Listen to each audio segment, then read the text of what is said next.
বাপের নাকি গাওয়াতে হয়, তাহলে আমাকে এগ্রিমেন্ট করে আমি যাই, কারণ আমি একটা রিস্ক গাড়ি, তো এটা আমি উইদাউট এগ্রিমেন্ট এখন আমি যাই না। যেহেতু আমার আগেকার জায়গা রয়েছে, সেহেতু এখন আমি কিছুটা হলেও আমি বুঝতে পারি যে এই গানটা আমার একটা নৈতিক অধিকার থেকে আমি চেয়েছি, এগ্রিমেন্ট করতে চেয়েছি। উনি কখনোই এগ্রিমেন্টে কখনোই নাকচ করেননি। উনি সবসময় আমাকে বলেছেন যে হ্যাঁ আমি এগ্রিমেন্ট করবো, তার তো আরো 2-3টা গান আসতে তো সামনে হচ্ছে, তোকে নিয়ে আমি আমাদের সঙ্গে ভালোবাসা দিবসের রুকসার রহমানের দুটি মন, এটা সংবাদ প্রতিদিনে এটা ইয়ে হয়েছে, কারণ এটা ভাইয়া নিজেই ইয়ে করছে যে তারপরে উনি আমাকে পাগলা চোপড়া, এটা জামাই, এই গানটাও আসবে, আসার আগে উনি আমাকে এই গানগুলো আসেনি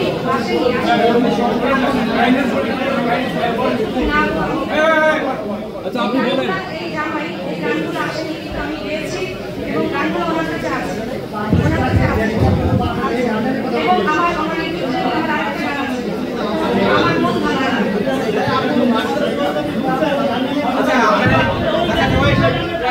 আপনাকে সহজ করে দিই, গানটা যখন তৈরি হয়েছিল, ইকুনবাবু তৈরি করেছিল, আপনার সাথে কোনো কন্ট্যাক্টে গিয়েছিল, সে কন্ট্যাক্টে গিয়েছিল, কন্ট্যাক্টে যায়নি। আপনার যখন গানটার সাথে কথা হলো, কোনো রেকর্ডিং হয়েছিল আপনাদের স্টুডিওতে, মঞ্চের বাদে কোনো রেকর্ডিং হয়েছিল, ওই গান নিয়ে মঞ্চের পরে আপনার সাথে খবরে এই বিষয়গুলো কথা হয়েছিল, গানটা তোমাকে দিয়ে দিতে গাবো, লিখিত করে কন্ট্যাক্ট হয়েছিল,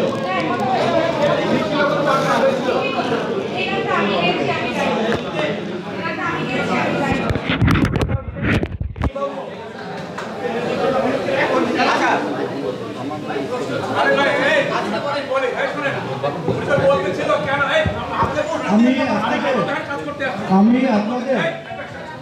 আপনি যে বলতেছেন যে কেন আপনি কন্ট্রাক্টে যাইতে বলছিলেন যায় না, ঠিক এই কথাগুলো বলেন, জানতে হবে। হ্যাঁ বলেন কেন হয় না, কেন কন্ট্রাক্টে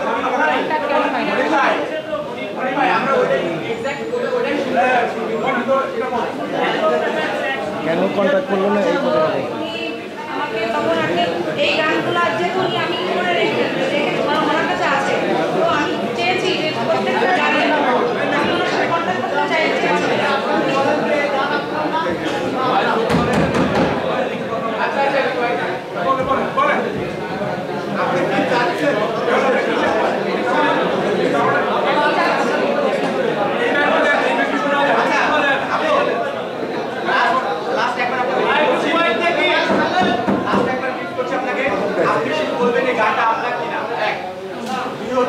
গানটার শিল্পী হিসেবে আপনাকে স্বীকৃতি দেওয়া হয়েছে কিনা, 2-3 যেহেতু এটার গীতিকার এবং সুরকার ইতুনবাবু বলছেন এই গানের রাইটটা আপনার নেই, ইতুনবাবু অন্য একজনকে রাইট দিচ্ছেন। 4 আপনি সর্বোপরি এই প্রতিবাদটা কার বিপক্ষে করছেন। 5 আজকে সম্মেলনের উদ্দেশ্যটা কি আপনাদের আজকে সম্মেলনের উদ্দেশ্যটা হলো আমার অপরাধটা শোনা যায়, এই ম্যাটারে দেখ শোনা যায় না,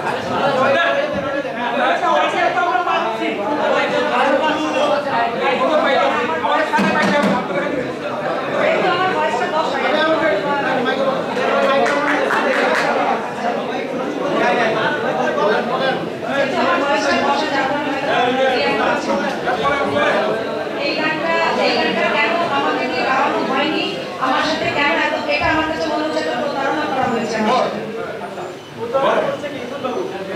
হ্যাঁ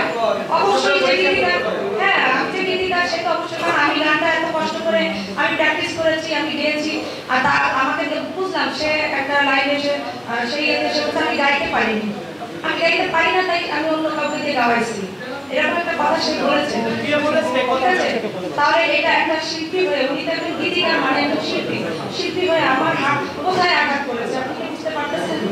আপনাদেরকে আমি এতটুকু বলবো যে একজন শিল্পী হয়ে শিল্পীদের সবার সামনে এভাবে করে, আর আমার নাম রুকসার রহমান, উনি কোনো রকম ওইখানে আপনারা খেয়াল করবেন যেখানে ভিডিওটা আছে, রুকসার বলে কিন্তু একটা কার্ড আছে, আপনাদেরকে আমি সবাইকে বলছি, রুকসার বলার পরে একটা কার্ড আছে, কেন আমার নামটা রুকসার রহমান, উনি কি পারতেন না সুন্দর করে বলতে যে এটা আমাদের রুকসার গীতিকার ইতুনবাবু, ঠিক আছে? তো যে এখানে একটু সুন্দর করে বলতে যে হ্যাঁ এটা আমাদেরই তো, আমাদের মেয়ে রুকসার রহমান দিয়েছে। তো উনি চট করে রুকসা বলে মানে সাথে সাথে ওখানে যাই না যে লিখতে দেখতে হবে, বাকিটা তো আর দেখিনি। ওখানে কাট হয়েছে, আমার কোনো মানে যত লাইভ হয়েছে উনি নিজের ফেসবুকে পর্যন্ত লাইভ এসে যেগুলো বলে যে উনি চারজনকে উনি সবসময় বলেন যে উনি চারজন হচ্ছে ওনার সাথে সবসময় এই কাজের জন্য ওনার সাথে চারজন এক্সওয়াইজেড এরা হচ্ছে চারজন আছে, আমি কেন নেই?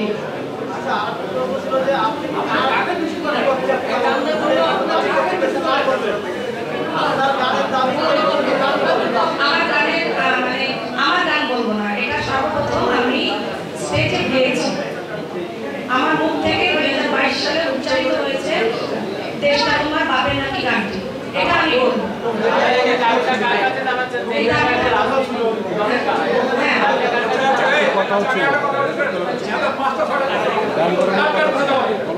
আপনাকে দিয়ে প্রথম গানটা গাওয়ানো হয়, এখানে কি আপনাকে গানটা গাওয়ার ছিল ছিল কিনা বলে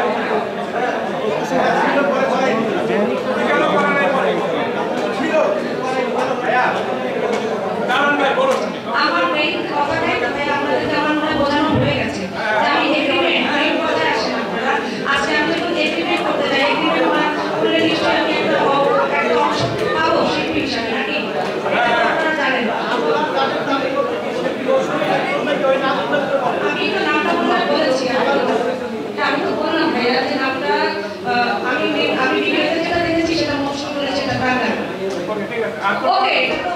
এটা যে মৌসুমি ভালো হয়েছে সেখানেও আমি বলছি না যে কাউকে মানে ছোট করে বলছি না, ঠিক আছে আমাদের দেশটা স্বাধীন হওয়ার সবারই হাত ছিল, এটা আমার নামটা, কিন্তু আমার নামটা কেন হচ্ছে, কেন আমার কষ্ট, আমার নামটা কেন হচ্ছে, কেন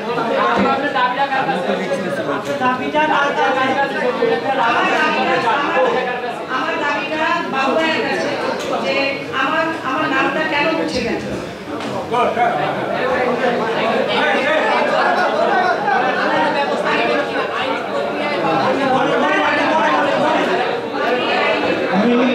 আমি আপনাদেরকে আমি কথা বলি ভাইয়া প্লিজ,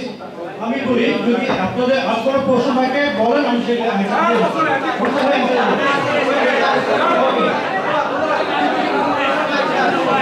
ওকে।